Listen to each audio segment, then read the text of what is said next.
اليوم أسدل الستار على أعظم ما أعجبته الكرة الجزائرية. اعتزل رياض محرز الرجل الذي منحنا السعادة والفرح بلحظات لا تنسى، وكتب اسمه بأحرف من ذهب في تاريخ الكرة الجزائرية، رافعا الراية الوطنية عالية، وجعل العالم كله يقف له احتراما لما قدمه للكرة الجزائرية والعالمية. مسيرة كروية استثنائية مع المنتخب الوطني الجزائري وإنجازات مع الأندية التي لعب لها. وضع رياض محرز حدا لمسيرته الكروية مع المنتخب الوطني الجزائري،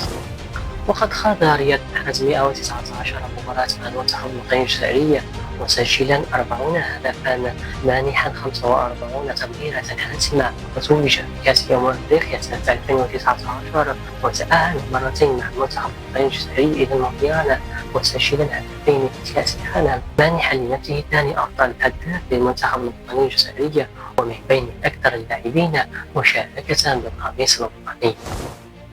مسيرة محرز لا تقل أهمية عن مسيرة أساطير كرة القدم عالميا، بعدما جمع بين الألقاب الفردية والجماعية مع الأندية التي لعب لها وحتى المنتخب الوطني، ليخلد اسمه من أبرز اللاعبين الذين أعجبتهم الكرة الجزائرية.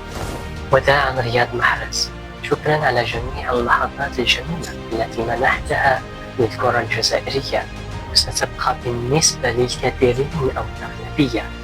من أفضل وأمتع وأجود اللاعبين التي أنجبتهم الكرة الجزائرية على مر